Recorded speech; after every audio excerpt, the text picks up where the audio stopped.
ममता कालिया जी का उपन्यास सपनों की होम डिलीवरी एपिसोड 4। उस पूरी रात रुचि सो नहीं पाई।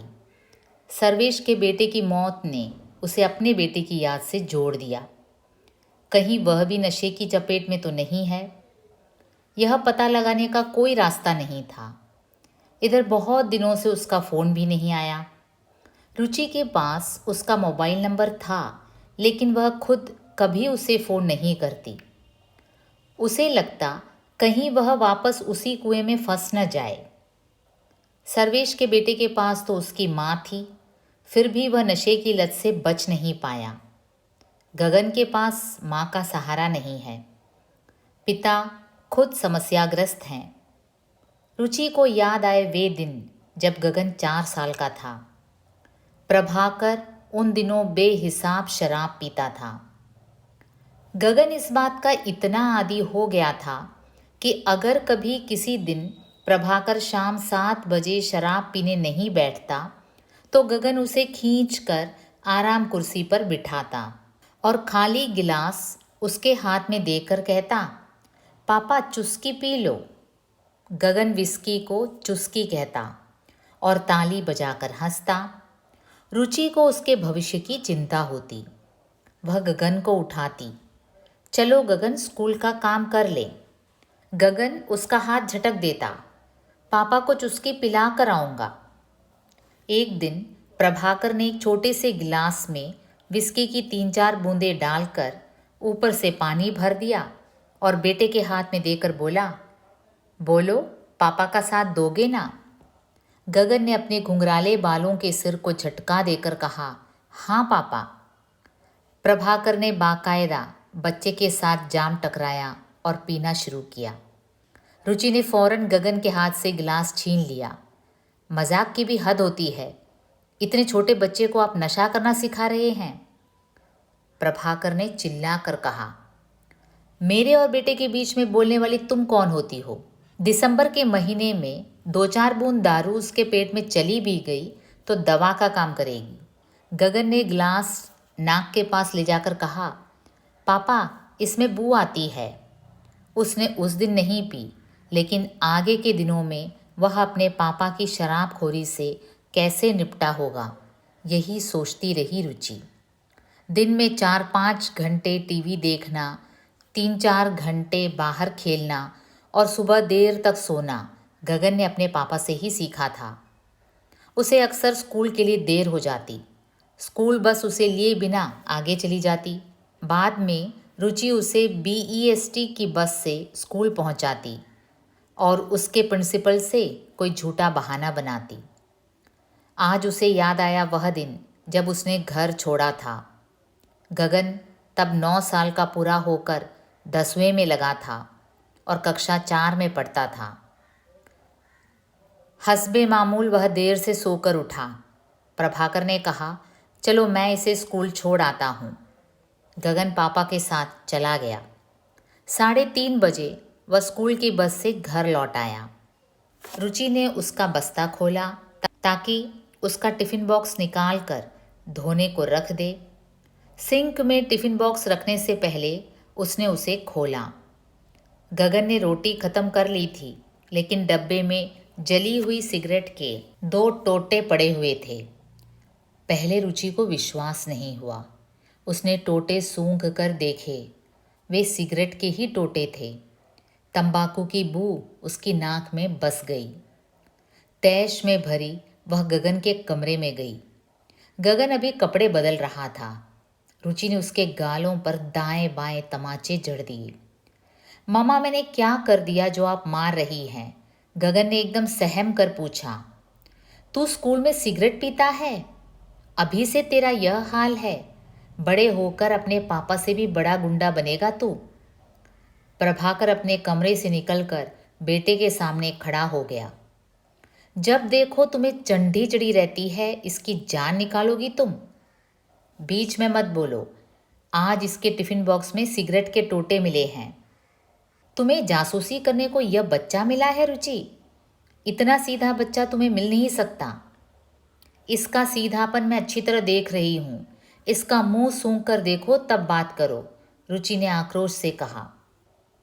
किसी लड़के ने शरारत में इसके टिफिन में सिगरेट डाल दी होगी। तुम्हें तो इसका शिकार करने का मौका मिल गया। गगन को पिता की शह मिली तो वह शेर हो गया। उसने पापा से कहा, पापा, हमारी क्लास के लड़के बड़े खराब हैं। वह टॉफ़ी शॉप से कोई चूरन खरीद कर चाटते हैं और कहते हैं कि मज़ा मिलता है। रुचि सन्न रह गई। मैं कल ही इसके स्कूल के प्रिंसिपल फादर लियो से मिलती हूँ। उसने स्कूल को नशे का अड्डा बना रखा है। प्रभाकर ने किचकिचा कर कहा, फादर तुम्हारे लड़के को फौरन टीसी धमाकर निकाल बाहर करेगा। तुम्हें नेतागिरी का शौक चढ़ाया है। हमेशा उल्टा सोचते हो तुम, रुचि ने कहा और वहाँ से हट गई। उस पूरी शाम गगन अपने पापा के पास ही बैठा रहा। रुचि घर का काम करते खलबलाती रही। समस्या का कोई समाधान नहीं निकला। यह भी पता नहीं चला कि टिफ़िन बॉक्स में सिगरेट के टोटे कहाँ से आए। खुद गगन ने सिगरेट पी या उसके दोस्तों ने। रात भर विचार करने के बाद रुचि ने तय कर लिया कि अब वह यहाँ नहीं रहेगी। अपनी आंखों के सामने बच्चे को बिगड़ते हुए देखना उसे कबूल नहीं था। उसका गुस्सा अब प्रभाकर की तरफ मुड़ गया। वह हमेशा गलत बातों में दखल देकर गलती करने वाले को निर्भय बनाता है। घर में अनुशासन का जो भी उपाय रुचि सोचती, प्रभाकर उसका ठीक उलट फरमान जारी कर देता। वह काफ़ी देर अपने आप से उलझती रही कि वह अकेली जाए या बच्चे को साथ ले जाए। गगन को यहाँ से जोगेश्वरी ले जाने का मतलब था उसे नए सिरे से किसी और स्कूल में डालना। सत्र के मध्य में यह काम असंभव नहीं पर मुश्किल ज़रूर था। फिर गगन अपने पिता से बहुत जुड़ा हुआ था। वह अपनी हर ज़रूरत और तकलीफ़ प्रभाकर को ही बताता। प्रभाकर भी चाहे जैसे भी हो उसकी फरमाइशें पूरी करता। रुचि को अंदाज था कि बिना बच्चे के प्रभाकर जिंदा नहीं रह पाएगा। उसमें जो भी इंसानियत थी वह केवल बच्चे के कारण दिखाई देती। फिर माँ के घर जोगेश्वरी से दादर के स्कूल गगन को रोज़ सुबह 8 बजे पहुँचाना और 3:30 बजे वापस लेना बेहद मुश्किल था। सुबह उठकर उसने गगन के लिए टिफ़िन तैयार किया। उसका टिफ़िन बॉक्स तैयार करते हुए रुचि का मन यह सोचकर भर आया कि आज के बाद यह काम वह नहीं कर पाएगी। उसने गीसर का स्विच दबाया, गगन का स्कूल यूनिफॉर्म अलमारी से निकाला और आवाज़ लगाई, उठ गगन, देर हो रही है। गगन करवट लेकर सोता रहा। रुचि ने 5-10 मिनट बाद फिर पुकारा, गगन जल्दी कर, तेरी बस छूट जाएगी। किसी तरह गगन उठा, हाथ मुंह धोकर तैयार हुआ। उसके घुंघराले बाल माथे और आँखों तक पर झूल रहे थे। ला मैं बाल को सीधे कर दूं तेरे, रुचि ने प्यार से कहा। गगन ने माँ का हाथ झटक दिया। रहने दो। रुचि एक पल उसे देखती रह गई। कल शाम की नाराज़गी अभी भी उसकी आंखों में थी। ऐसा लगा जैसे माँ की मौजूदगी भी उसे बर्दाश्त नहीं है। दोनों बाहें पीछे ले जाकर उसने अपना स्कूल बैग पीठ पर लादा और बाहर का दरवाज़ा खोलने लगा। रुचि उसे आज गले लगाना चाहती थी। स्कूल जाते हुए गगन कितना प्यारा लगता था, लेकिन गगन अभी तक रूठा हुआ था।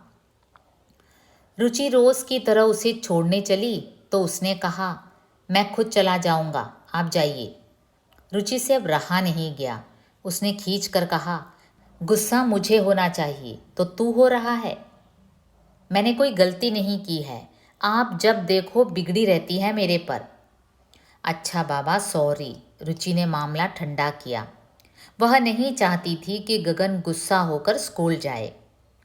गगन के चेहरे का तनाव कम हुआ, लेकिन आंखें फिर भी उदास रहीं। जब तक वे दोनों बस स्टॉप तक पहुँचे, स्कूल बस जा चुकी थी। रुचि ने ज़रा देर नहीं लगाई। उसने ऑटो रिक्शा रोका और गगन को स्कूल छोड़ने खुद उसके साथ गई। मन ही मन उसका घर छोड़ने का इरादा डगमगा रहा था। वह अपने मन को समझा रही थी, गगन अभी बहुत नादान है, उसे मेरी ज़रूरत है। प्रभाकर तो शुरू से ऐसा ही है, पर गगन को सही परवरिश देने की जिम्मेदारी तो मेरी ही है। ज़रा दूर पर सब्जी और फलों की दुकान थी। रुचि ने ताज़ी सब्जियां और फल खरीदे। जब वह ऑटो लेकर घर पहुंची, दरवाजे पर उसे सरिताबाई खड़ी दिखी। वह खुश हुई कि वह समय पर लौट आई। प्रभाकर का भरोसा नहीं कि वह घंटी बजने पर दरवाज़ा खोले या नहीं। सरिताबाई के लौट जाने का मतलब होता रुचि को सारा काम खुद करना पड़ता। पास पहुंचकर उसने देखा सरिताबाई का चेहरा गुस्से से लाल हो रहा है। क्या बात है भाई, बहुत देर से खड़ी हो क्या? सरिता ने कहा। मेरे को तुम्हारा काम नहीं करना मांगता, मेरा हिसाब कर दो। क्या हुआ? पिछले महीने तो तुम्हारी पगार बढ़ाई थी। पगार का बात नहीं, बस मेरे को नहीं करना तुम्हारा काम। बहुत पूछने पर सरिता ने जो बताया सुनकर रुचि भी सन्न रह गई। कुछ देर पहले सरिता ने आकर रोज़ की तरह कॉलबेल बजाई। प्रभाकर ने दरवाज़ा खोला। सरिता रसोई में बर्तन साफ करने लगी कि अचानक प्रभाकर आया और सरिता को पकड़ लिया। उसने अपने को छुड़ाया और चिल्लाई, साहब यह क्या करता तुम? मैं वैसी बाई को नहीं हूँ। प्रभाकर नहीं माना और उसे घसीट कर कमरे में ले जाने लगा। किसी तरह उसे धक्का देकर वह बाहर भागी। वह रुचि का इंतज़ार कर रही थी। रुचि को खुद चक्कर आने लगा। मुश्किल से आधा घंटे के लिए उसने घर छोड़ा होगा और यह कांड हो गया। सरिताबाई के सामने वह हमेशा के लिए शर्मिंदा हो गई। रुचि ने समझाया, मेरे साथ अंदर चलो, तुम्हारे सामने मैं उनसे बात करूंगी। सरिताबाई ने कानों को हाथ लगाया। ना बाबा ना, मैं मेहनत की कमाई खाती, मेरे को अपनी इज्जत प्यारी है। आप पढ़े लिखे मानुस कैसा रहते क्या मालूम, मैं अब काम नहीं करेगी। रुचि ने उसे हिसाब से ज़्यादा पैसे पकड़ाए और उसका हाथ थाम कर कहा, सरिताबाई मैं तेरे को सॉरी बोलती। अपनी चाबी से दरवाज़ा खोल जब रुचि घर में दाखिल हुई, प्रभाकर बिस्तर में लिहाफ से मुंह ढक कर ऐसे सो रहा था जैसे अभी जागा ही न हो। रुचि को तैश आ गया। उसने हाथों का सामान मेज़ पर पटक कर और पति का लिहाफ खींच कर कहा, मेरे सामने सोने का नाटक करने की ज़रूरत नहीं है। सरिता ने मुझे सब कुछ बता दिया है। प्रभाकर ने आंखें खोली और टेढ़े स्वर में कहा, सुबह उठते ही शुरू हो गई तुम्हारी खिचखिच, सोने दो मुझे। रुचि और भी भड़क गई। तुम्हारी वजह से सरिता काम छोड़ गई, तुम्हें शर्म आनी चाहिए। तुमने उसकी बेइज्जती की। खाकर लिहाफ फेंक कर उठ बैठा। क्या बेइज्जती की? मैं क्या उसकी पूजा करता? वह मेरे पास आकर खुद लेट गई। एकदम झूठ, रुचि चिल्लाई। वह मेहनत कश औरत 4 घरों का काम करती है, 5 साल से हमारे यहाँ है। उसकी नज़र एकदम साफ है। अपनी कमज़ोरी उसके सिर क्यों डालते हो? यानी तुम्हें उस 2 कौड़ी की बाई की बात का ज़्यादा भरोसा है, मेरा नहीं। मैं कह रहा हूँ मैंने कुछ नहीं किया। तुम लंपट भी हो और झूठे भी, रुचि ने कहा। मैं अब यहाँ बिल्कुल नहीं रहूँगी। जहाँ तुम्हारा सिर समाए वहाँ जाओ, मेरी बला से भाड़ में जाओ। तंग आ गया हूँ मैं भी। वैसे ही मुझे तुम्हारा क्या साथ मिलता है? रात भर तुम बच्चे के साथ नींद लेती हो, दिन में तुम्हें घर का कोई ना कोई काम रहता है। तुम्हें इसका एहसास तक नहीं कि पति की कोई और ज़रूरत भी होती है। कई बार मुझे लगता है मुझे पत्नी की जगह रोबो मिला हुआ है। रुचि रुआंसी हो गई। यह उसका कमज़ोर पक्ष था। गगन के आगे पीछे साए की तरह साथ रहने से उसका मातृत्व पहलू इतना मुख्य हो गया था कि पति का साथ उसके लिए सुहाना की जगह भयावना हो गया था। दिन भर की उछल कूद भाग दौड़ के बाद रात को नींद में गगन बिस्तर पर बहुत उलट पलट करता। कभी टेढ़ा सोता तो कभी बिस्तर के बीचों बीच। सुविधा के ख्याल से प्रभाकर ने दूसरे कमरे में सिंगल बेड पर सोना शुरू कर दिया। डबल बेड पर माँ बेटे सोते। रुचि को कई बार यह लगता कि सोने का यह इंतज़ाम ठीक नहीं है, पर गगन उसके गले में बाँह डालकर ऐसी प्यारी बातें करता कि उसे पता ही नहीं चलता कब वह भी सो गई। फिर 4-5 पैक पी लेने के बाद प्रभाकर का जो मूड होता उसमें रुचि को लगता इस वक्त इस इंसान से दूर रहने में ही खैरियत है। रुचि सोचती गगन थोड़ा और समझदार हो जाए तो वह उसे अलग कमरे में सुलाया करेगी। उत्ताप और उत्तेजना में रुचि ने बड़े वाले सूटकेस में अपने कपड़े पटके। यह भी नहीं देखा कि जो साड़ियाँ रखी हैं उनके ब्लाउज पेटीकोट भी लिए हैं या नहीं। सलवार कमीज़ों के संग दुपट्टे रखने का भी धीरज उसमें कहाँ था। गुसल खाने में जाकर जल्दी से वह नहाई। केवल अपना टूथब्रश लेकर वह बाहर निकली, क्योंकि साबुन, टूथपेस्ट, शैम्पू पूरे परिवार के बीच एक थे। उसने सोचा, प्रभाकर अभी करवट लेकर उठेगा और उसका रास्ता रोककर कहेगा, रच्चू न जाओ। ऐसा भी क्या गुस्सा। वह सॉरी कहेगा तो वह एक बार फिर उसे माफ़ कर देगी। लेकिन प्रभाकर तो घोड़े बेचकर सो गया लगता था। रुआसी निरुपायता में रुचि बाहर निकल आई। तभी उसने सोचा, अरे मैंने मम्मी पापा को तो बताया ही नहीं कि मैं उनके पास आ रही हूँ। घर के फाटक पर ही खड़े खड़े उसने फ़ोन मिलाया। पापा बोल रहे थे। तड़फड़ी, तनाव और घबराहट में उसने कुछ संबद्ध कुछ असंबद्ध वाक्यों में पापा को यहाँ की स्थिति बताते हुए कहा कि अब उसका यहाँ रहना नामुमकिन है। पापा जब बोले, उनकी आवाज़ भर्राई हुई थी। देख मुन्नी, मेरे घर के दरवाजे तेरे लिए हमेशा खुले हैं, पर सोच समझ कर कदम उठा। तुम मियाँ बीबी का झगड़ा तो हर 2 महीने में हो जाता है। ज़रा गगन की भी सोचा करो, वह बेचारा खामखा पिसता है तुम्हारे रौले में। पापा ने फ़ोन मम्मी को दे दिया। मम्मी की आवाज़ ठंडी और ठहरी हुई थी। फिर शुरू हो गई तुम्हारी और प्रभाकर की नौटंकी। इस बार क्या हो गया? अपनी छोटी बहन से कुछ सीख। कैसी टेढ़ी ससुराल उसे मिली है, पर उसने सबको संभाल लिया। एक तू है, अकेला आदमी भी नहीं संभलता तुझसे। रुचि को माँ की नसीहत नागवार गुजरी। माँ उसे सुबह शाम इसी तरह बर्दाश्त की खुराक पिलाया करती, बिना यह समझे कि इस शादी में रुचि को उन्होंने शुरू से आखिर तक बोलने की आज़ादी तक नहीं दी थी। माँ बाप के साथ हुई बातचीत से रुचि का मन खिन्न हुआ। उनमें रुचि के आने को लेकर कोई सहमति या स्वागत भाव तो दूर, समझदारी तक का अभाव था। एक मन हुआ अपना सूटकेस घसीट कर वापस चली जाए अंदर, लेकिन वह मुख्य द्वार बंद करके ही बाहर आई थी। दरवाजे की स्वचालित चाबी उसने कमरे की मेज़ पर छोड़ दी थी। भंवर में फंसी नाव सा डगमग मन लिए रुचि लोकल बदलकर जोगेश्वरी स्टेशन पहुंची और वहां से ऑटो पकड़कर अपने घर। उसने पाया मम्मी पापा इस बीच संभल गए थे। पापा ने अपने स्वभाव के अनुसार कहा, रच्चू, मैं बस इतना जानता हूँ कि अगर प्रभाकर तेरे साथ मारपीट करता है, जुल्म करता है, तो तू 1 मिनट भी बर्दाश्त मत कर। पर तू अकेली क्यों आई? बच्चे को भी ले आना था ना। जालिम आदमी अब बच्चे पर तेरा गुस्सा निकालेगा। नहीं पापा, वह बच्चे को कुछ नहीं करेगा। गगन पर वह जान देता है। फिर काहे का झगड़ा है? माँ ने चाय थमाते हुए कहा। देख रच्चू, बुरा मत मनाई। औरत की इज्जत अपने घर द्वारे ही होती है। तू गुस्से होकर आ गई सो कोई गल नहीं, थोड़े दिन रह ले, जब तेरा गुस्सा ठंडा हो जाए तो चली जाना। पापा भड़के थे। ऐसे कैसी चली जाएगी? वह अपने घर आई है। जब तक प्रभाकर आकर मेरे दरवाजे पर नाक न रगड़े, मैं रच्चू को नहीं भेजूंगा। फिर बैठा के रखो इसे सारी उम्र, माँ ने खींच कर कहा था। रुचि की आंखें भर आई। वह कहाँ जाए? न यह घर उसका बचा था, न वह घर।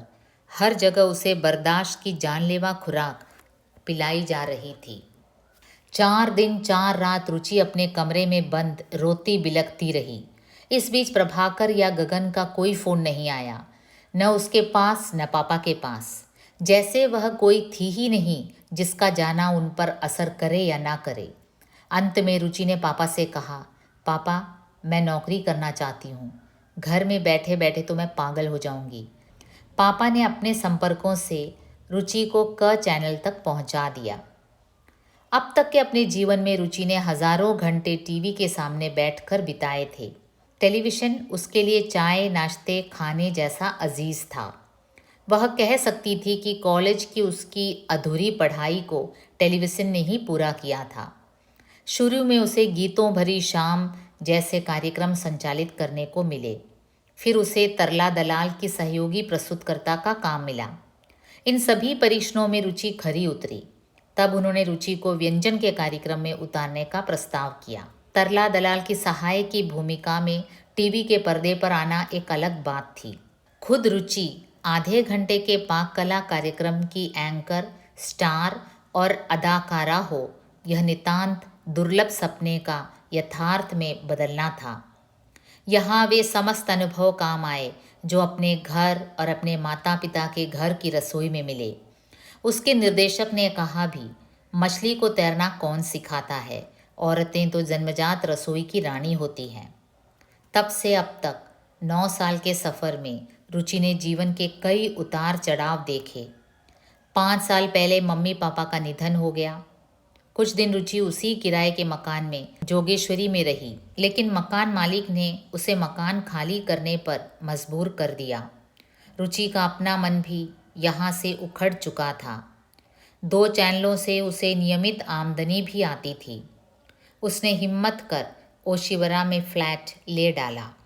विक्टोरिया चैम्बर्स में 36 फ्लैटों का एक 6 मंजिला टावर था और ऐसे 10 टावर इस सोसाइटी में थे। कुल मिलाकर यह एक सघन उपनगर का दृश्य उपस्थित करते। हर मंजिल पर 1, 2, 3 और 4 BHK के फ्लैट बने थे। जिस टावर की 6ठी मंजिल पर रुचि अपने 1 BHK के फ्लैट में रहती थी, उसकी बैल्कनी मुख्य पार्क के सामने खुलती थी। सुबह के सूरज की पहली किरण रुचि को जगाती। यहाँ आकर कुछ दिन घर जमाने में लग गए। मम्मी पापा की यादों से भी अपने को थोड़ा अलग करना चाहती थी रुचि। प्रभाकर और गगन की याद नासूर की तरह जब तब चिलक उठती, लेकिन यह चोट ऐसी थी जिसका कोई उपचार नहीं था। कई बरसों की तल्खी के बाद पति पत्नी का कानूनी तलाक हो चुका था। रुचि ने स्वेच्छा से गगन की परवरिश का अधिकार प्रभाकर को दे दिया था, लेकिन गगन उसे कभी भी फ़ोन कर लेता था, खासकर जब उसे पैसों की दिक्कत होती। रुचि ने स्वेच्छा से गगन की परवरिश का अधिकार प्रभाकर को दे दिया था, लेकिन गगन उसे कभी भी फ़ोन कर लेता था, खासकर जब उसे पैसों की दिक्कत होती।